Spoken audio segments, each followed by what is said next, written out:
All right, it's time for Business Express for Wednesday, the 10th of August, 2022. And guess who we have in the studio? Well, not it.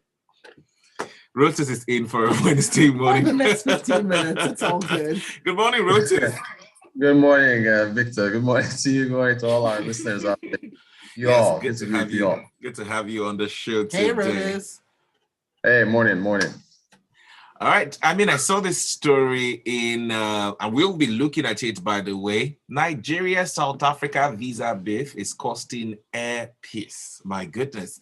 I have a lot of stories to share about this one. A few friends wanted to go visit South Africa for, the summer, just go to Durban somewhere. Their passports are still locked up at the visa office till now. I don't know what is, this is over 2 months, but I'm sure we'll get more insight as the show goes on. You listening can be part of the show. Send us messages on WhatsApp. It's 0809-444-0981. We're on Twitter at Smooth981FM, and we're streaming live on YouTube at Smooth981FM Lagos.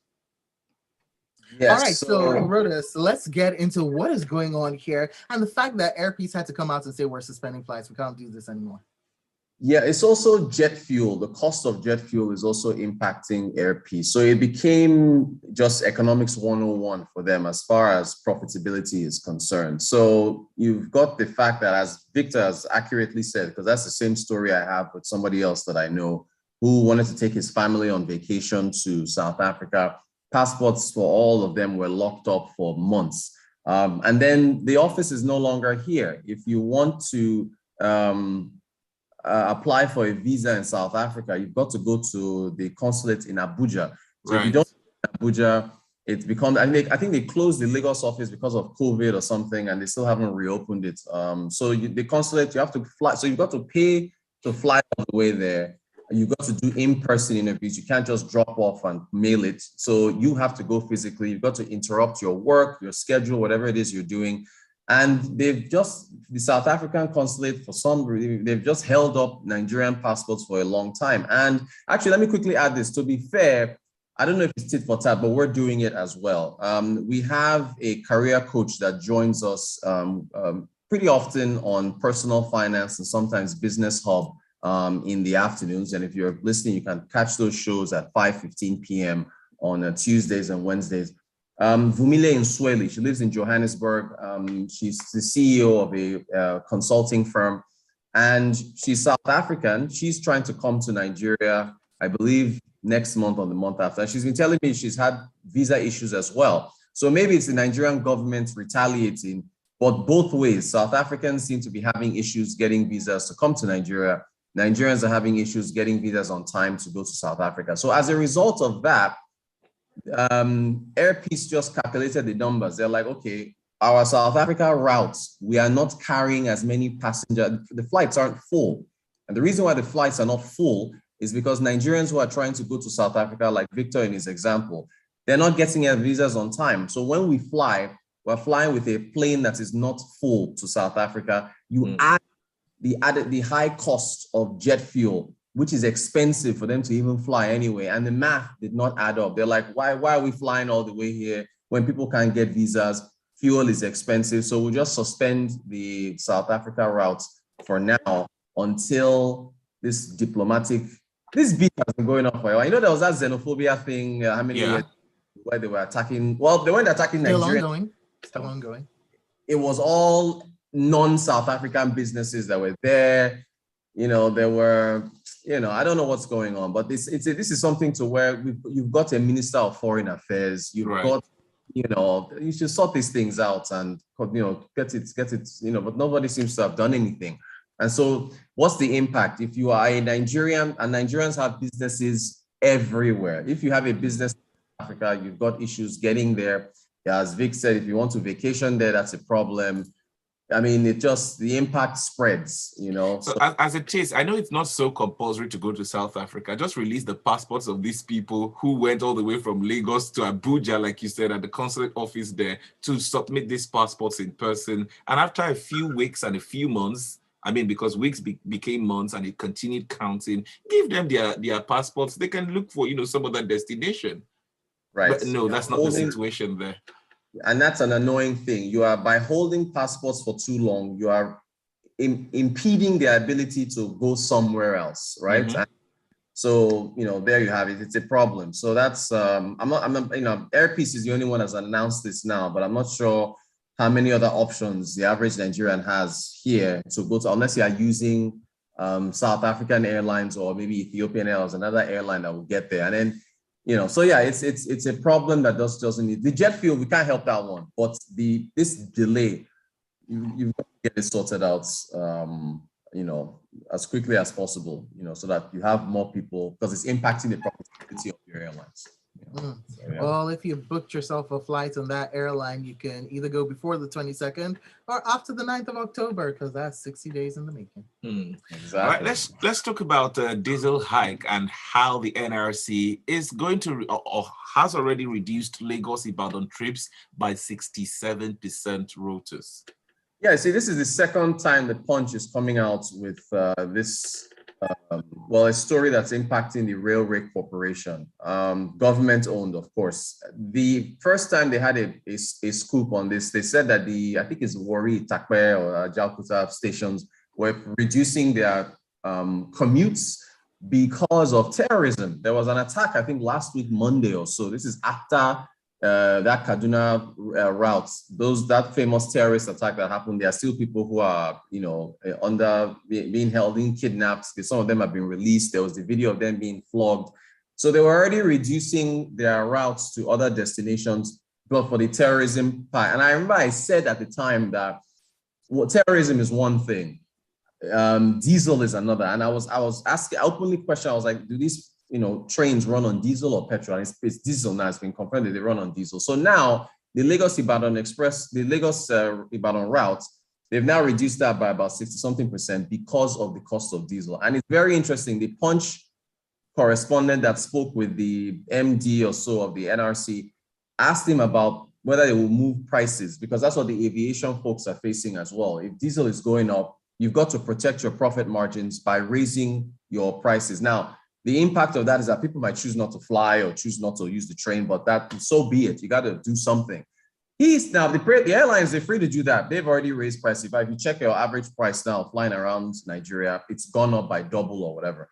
But the NRC, the planes are private and private sector folks, so they can do what they want. But he said that it's not up to him. They've written to governments, that's the Ministry of Transportation, to increase fares. But he said that because diesel has spiked, I think it's up 300% or something, the level to which diesel has spiked has overshot the initial projections that they sent to the Ministry of Transportation to increase prices. So what he's essentially saying is that those calculations we made and sent to the Ministry of Transport say, hey, look, diesel is going up, we need to increase our prices. Where prices are now, they've overshot that, which tells you, this is what it tells you, the government has been subsidizing train fare on the NRC. So we don't talk about it much. We only talk about subsidy for fuel, subsidy for electricity, and so on. But they've been subsidizing this for a while, which means that even in Lagos, BRT, I think, is subsidized to some points. I know that they said there was a 100 Naira increase that they were going to allow. It doesn't tally with the increase in prices for petrol and so on and so forth. But pretty much there's a subsidy on train fare, and the government has to essentially approve for the NRC to be able to increase prices. So that is going to impact profitability. In Nigeria, there's just so many subsidies. We are addicted to price controls. The president is obsessed with trying to keep prices controlled to try to assist the quote unquote common man to move around. But economic realities are challenging that. Now, my question, Rose, is because I have to say, I don't see there being an issue with price capping, because it's something that sometimes will need to happen so that the sharks don't get too sharky, and so that people can afford to actually buy the services that are being offered within certain government-controlled areas. However, what it is why does it take so long for, let's say, the government to respond to major price increases? Because we've seen what's been happening with the price of diesel, and this has been affecting everyone for months now. So that would be my question. How come it takes this long? Isn't it about the length of, or the reaction time to the prices? Yeah, Sope, when our president came into office in 2015, it took him, was it 6 months or 7 months to Talking about announce his his cabinet. cabinet? I'm sorry, just the man is just, they call him Baba Slow for a reason, right? He's every single opportunity to move quick. Look at how long did the Twitter ban take before they removed that ban? How long? I mean, you have numerous examples of this administration just not moving quickly. How long did it take for the border closure where that has accelerated inflation? That was August of 2019. How long did it take before they opened the borders? What was the impact by the time they had done that? How long did it take? I mean, I could list so many different things. They just don't move. As you're listing them, it's just striking me. It's slightly ironical because I thought we were in a democracy, and democracy is not supposed to take the attributes of one person, is it? It's not. But look at this. Look at this matter we're discussing yesterday with Exxon Mobil's and Seplat. It took the president. Okay, he doubles as the minister of petroleum, but it took 6 months. That deal was announced in February. That just yesterday he announced, okay, you can. But now even then, it doesn't tally with the Petroleum Industry Act. So that thing he approved, it didn't even go through. But just look at the timeline. But I don't know why this country, you just have to. It is the president that must approve this, so that things that your ministers and other people can do. When you are slow, there's an impact, because if you don't move quickly enough. So now, the NRC, I don't honestly, I don't think it's a profitable derail. I think it's underwater, frankly. All right, let's look through some of the messages. Ogeno Chukwu is saying corruption in the oil sector is now hurting the aviation industry. Where is our oil minister in all this? And I ask, are you talking of the Minister of Petroleum or Minister of State for Petroleum? We know who we hear from all the time, and we know who we would like to hear from. Okay, we've got this one in from Michael from Marina, who says, Rotus na lie. BRT isn't subsidized. These guys are commercially run. Well, you can argue that they get certain privileges from the government, like a separate lane on the road and some favorable regulations. If the increase in price is not reflective of the increase in input costs like diesel, it might be because they were probably making excess profits initially. So he says, if their financials are publicly available, might be something to check out.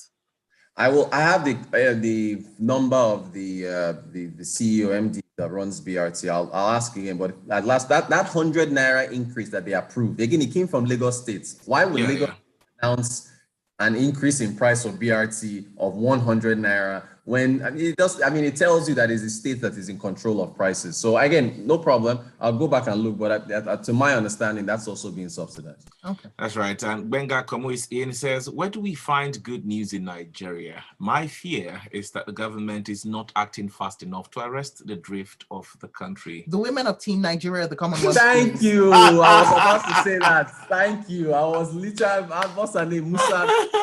The best news you can get from Nigeria now. They are doing well. That is the pride of the nation. So go on. It's sports. Watch sports for good news from Nigeria. That's right. And this is where we get to wrap things up for today. Thank you very much, Rotus. Let's keep the conversation going on Twitter. It's Rotan Quote, and do well to tag us in Smooth981 FM. Let's keep talking about these economic issues. We'll do this again tomorrow at 6:30. Yes. And that's that. Business Express is done for the day. And of course, also look forward to Friday and Tech Friday because, good news. Yeah. Please, begging you. Okay. Yes, good news there.